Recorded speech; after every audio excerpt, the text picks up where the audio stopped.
Brought to you by WikiVidi.com. The Man in the Moon. The Man in the Moon is a 1991 American coming-of-age drama film directed by Robert Mulligan, and is also Reese Witherspoon's film debut. Plot.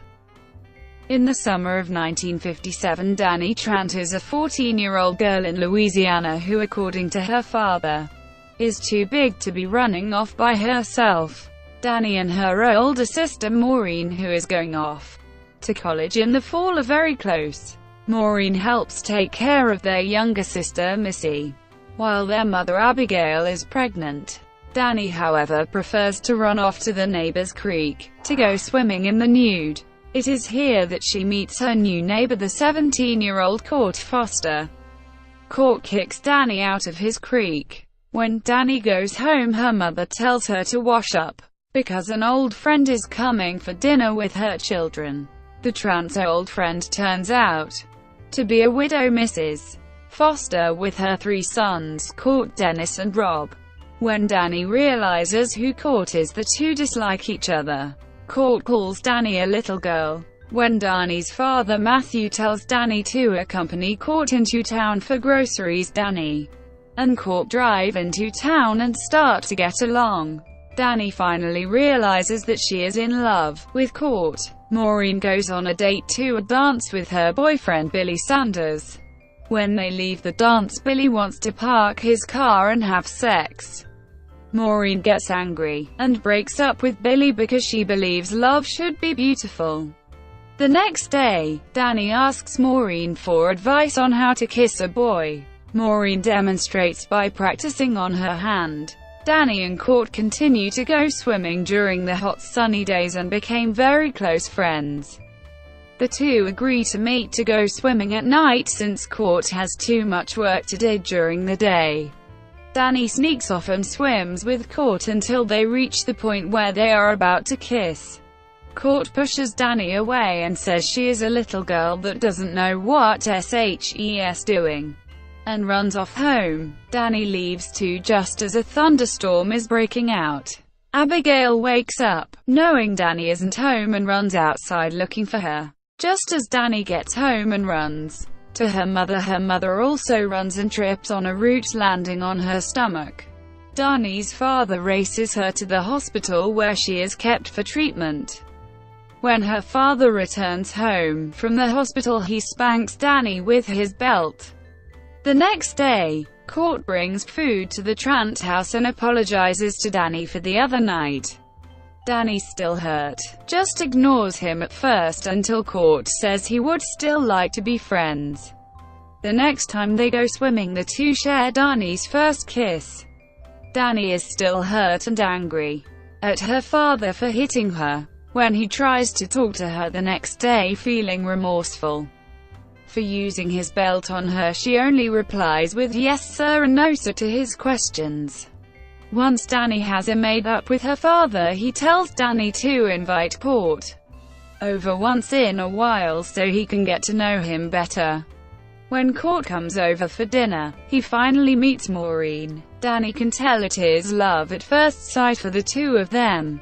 While Danny visits her mother in the hospital, Court comes over to the Trant house and kisses Maureen. Over the next few days, Danny is getting pushed away by Court, while the rest of the family goes to pick up Abigail and the new baby from the hospital. Court and Maureen claim their love for each other, consummating the love in a field.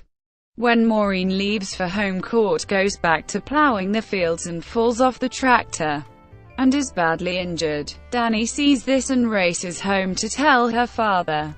When Matthew returns home, he has some of Court's blood on his clothes and the family realizes that Court has died. Maureen hides her pain at first while Danny bursts into tears.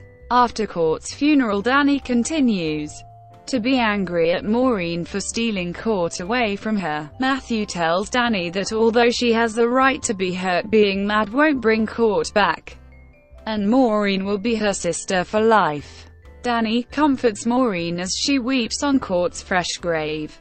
and the film ends with Maureen and Danny talking outside on the porch at night as the summer draws to a close, looking up at the moon, becoming close again. Production. The Man in the Moon marked the film debut of Reese Witherspoon at the age of 14 years. Director Mulligan commented that casting her in the role of Danny was risky business, to say the least. We had a casting team that went out and saw several thousand kids and tested them on video. When I saw Reese's chest, she just jumped off the screen. Simply as a personality. I couldn't tell whether she could act or not. But she's got a wonderful face and there's a brightness and intelligence there. Then, when I tested her in Santa Monica, a strange breakthrough took place. Early in the movie, Danny is a bit of a tomboy. Reese was trying to project this in a scene where she had to get angry with the boy, but it had a false ring to it. Because in real life she isn't a tomboy. She's a real girl. Just before we did another rehearsal, I told her I wanted her to chew gum. Well, she started chewing gum and all of a sudden the performance happened. She was tough, strong, direct, and the scene worked. Like that. In an instant it was there.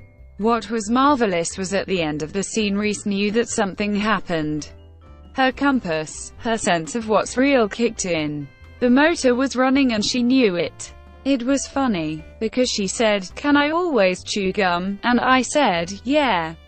The photography was by Academy Award-winning cinematographer Freddie Francis. Reception. The film was highly praised by Roger Ebert, who included it at number 8 in his top 10 list of the best films of 1991, declaring nothing else Mulligan has done approaches the purity and perfection of The Man in the Moon. As the film approached its conclusion without having stepped wrong once, I wondered whether he could do it, whether he could maintain the poetic bittersweet tone and avoid the sentimentalism and cheap emotion that could have destroyed this story. Would he maintain the integrity of this material? He wouldn't. He does. Versions. Later Mulligan became disenchanted with how the film was edited and cut by airlines, particularly American and Delta Airlines, for in-flight showings. He became so disturbed by these airline edits to the picture that he insisted that his name be removed from the credits of the film. Brought to you by WikiVidi.com.